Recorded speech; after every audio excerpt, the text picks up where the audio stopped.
பாராளுமன்ற உறுப்பினரை பாதுகாவலர்கள் தூக்கி கொண்டு அப்படியே வழியில் விட்டதாக பலாத்காரத்தில் விமல் ரத்நாயகர் சொல்கிறார்கள். இது பைத்திய கூடம் இல்லை, இது ஒரு பாராளுமன்றம், இலங்கை பாராளுமன்றம். இந்த பாராளுமன்றத்தில் என்ன பேசணும், என்ன கதைக்கணுன்றதை, எப்படி நடந்து கொள்ளணுன்ற விஷயங்களை பற்றி அவர் தெளிவுபடுத்துகிறார். ஆனால் அவர் பேசுகிறார் இல்லை.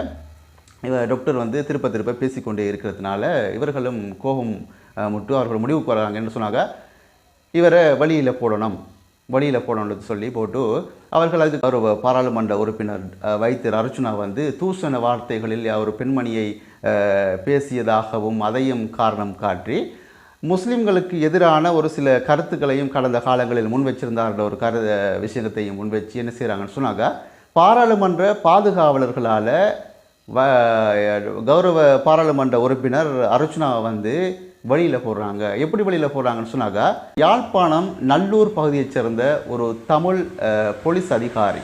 அவர் அனுராதபுரத்தில் வேலை செய்கிறாரு. நீங்கள் தமிழ்நிலையில் பார்த்துருப்பீங்க.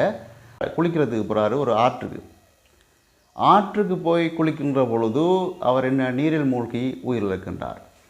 இலங்கை நாடாளுமன்ற வரலாற்றிலேயே இதுக்கு முதல்ல இப்படி ஒரு சம்பவம் நடந்துச்சாண்டு பார்த்தீங்கன்னு சொன்னாக்கா, நம்மளுக்கு தெரிஞ்சு நடக்கலை. நம்மளுடைய முன்னோர்கள்ட்ட கேட்டால் சொல்லுவாங்க, இதுக்கு முந்தைய இப்படி நடந்துச்சான்னு சொல்லி. கௌரவ இராமநாதன் அர்ச்சுனா அவர்கள் குறுக்கே எழுந்து கோஷம் விட்டு கதைச்சிருந்தார். இந்த வழக்கின் முடிவில் பார்க்கின்ற பொழுது ஒரு சில நேரங்களில் அவருடைய அந்த நாடாளுமன்ற உறுப்பினர் பதவியும் பறிபோகலாம் என்ற ஒரு கருத்துக்களும் அங்கங்கே காணப்படுகின்றது. இவ்வாறான நிறைய பிரச்சனைகளுக்கு நம்முடைய கௌரவ பாராளுமன்ற உறுப்பினர் இராமநாதன் அர்ச்சுனா முகம் கொடுத்து கொண்டிருக்கின்றார். உலகளாவ ரீதியில் இருக்கும் அனைத்து தமிழ் பேசும் உறவுகளையும் இன்னும் ஒரு காணொளியில் சந்திப்பதை இட்டு மகிழ்ச்சி அடைகின்றேன். இன்றைய தினம் 9ஆம் திகதி 5ஆம் மாதம் 2025ஆம் ஆண்டு.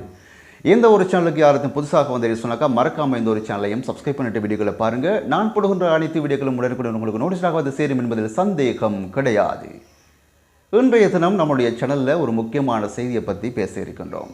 அது யார் சம்பந்தப்பட்ட செய்தியாக இருக்கும் பார்த்தீங்கன்னு சொன்னாக்கா, ஒரு 2-3 செய்திகள் இருக்கின்றது. அந்த செய்திகளை உங்களுடன் பகிர்ந்து கொள்ள இருக்கின்றேன். முக்கியமாக இன்றைய தினம் பேச இருக்கிற செய்தி பார்த்தீங்கன்னு சொன்னாக்கா, கௌரவ பாராளுமன்ற உறுப்பினர் இராமநாதன் அர்ச்சுனா சம்பந்தப்பட்ட ஒரு செய்தியைத்தான் முதல்ல நம்ம பார்க்க இருக்கின்றோம்.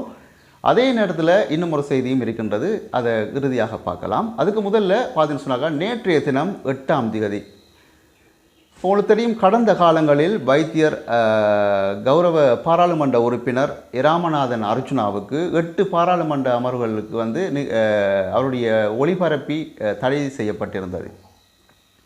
இது நான் நினைக்கின்றேன் நேற்றைய தினம் அவருடைய அந்த 8வது அமர்வாக காணப்பட்டிருந்தது. நேற்றைய தினம் அவர் பாராளுமன்றத்துக்கு சென்றிருந்தார். சென்ற வேளையில் அங்கே ஒரு சில நடந்த பிரச்சனைகளை பற்றி தான் இன்றைய தினம் பார்க்க இருக்கின்றோம். நேற்றைய தினம் பாராளுமன்ற முதல்வர் விமல் ரத்நாயக்க எழுந்து பேசுகின்ற பொழுது அவரை பேச விடாமல் நம்முடைய பாராளுமன்ற உறுப்பினர் கௌரவ இராமநாதன் அர்ச்சுனா அவர்கள் குறுக்கே எழுந்து கோஷம் விட்டு கதைச்சிருந்தார். கதைக்கின்ற பொழுது அங்கே நேற்றைய தினம் சபாநாயகராக இருக்கவில்லை, பிரதி சபாநாயகரும் இருக்கவில்லை, தற்காலிக ஒரு சபாநாயகர் தான் அங்கே நேற்றைய தினம் இருந்தார். அப்பொழுது என்ன செய்கிறார்கள் சொன்னார்கள், அவர்கள் சொல்கிறார்கள் கௌரவ பாராளுமன்ற உறுப்பினருக்கு, கொஞ்சம் அமைதியாயிருங்க, உட்காருங்க என்று சொல்லி ஒரு 2-3-4 தடவை சொல்கிறாங்க. ஆனால் அதை அவர் பொருட்படுத்தலை, தொடர்ச்சியாக கோஷம் விட்டு இருந்து கொண்டிருக்கின்றார். இதற்கு அப்புறம் அவர்கள் ஒரு முடிவுக்கு வருகிறார்கள். அவர் விமல் ரத்நாயகர் சொல்கிறார்கள், இது பைத்திய கூடம் இல்லை, இது ஒரு பாராளுமன்றம், இலங்கை பாராளுமன்றம். இந்த பாராளுமன்றத்தில் என்ன பேசணும், என்ன கதைக்கணுன்றதை, எப்படி நடந்து கொள்ளணுன்ற விஷயங்களை பற்றி அவர் தெளிவுபடுத்துகிறார். ஆனால் அவர் பேசுகிறார் இல்லை.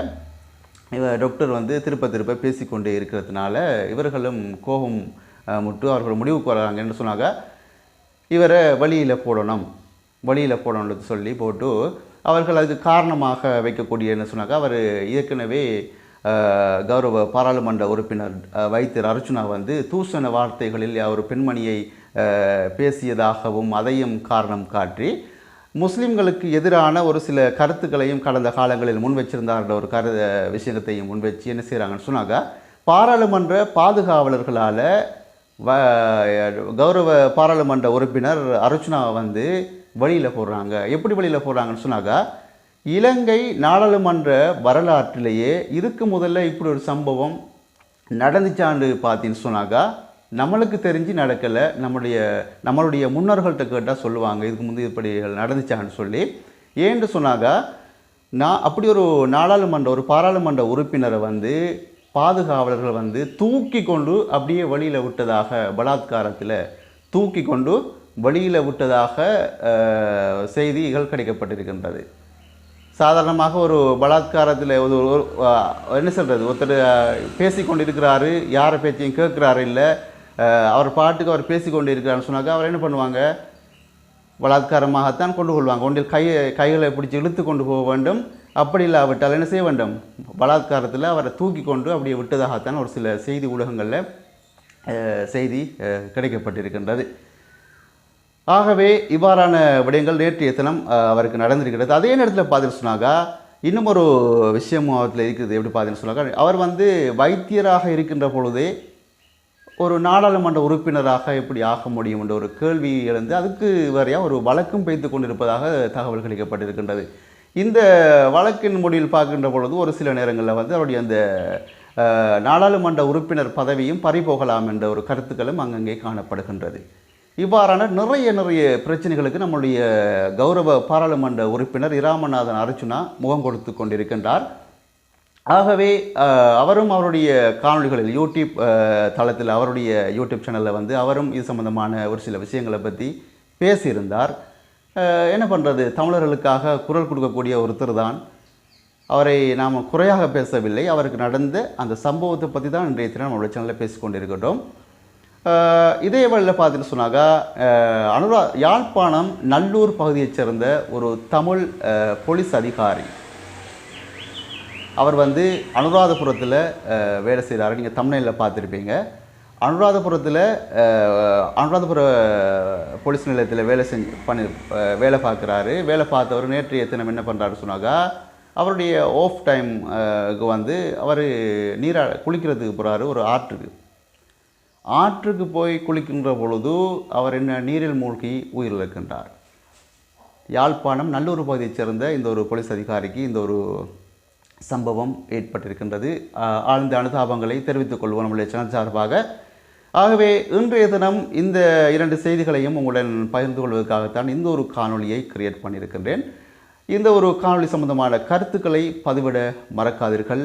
இன்னும் ஒரு காணொலியில் சந்திப்போம். அதுவரை விடைபெறும் நான் என்று உங்கள் அன்பின் தோழன் தாஜுதீன் ரைஸ். நன்றி.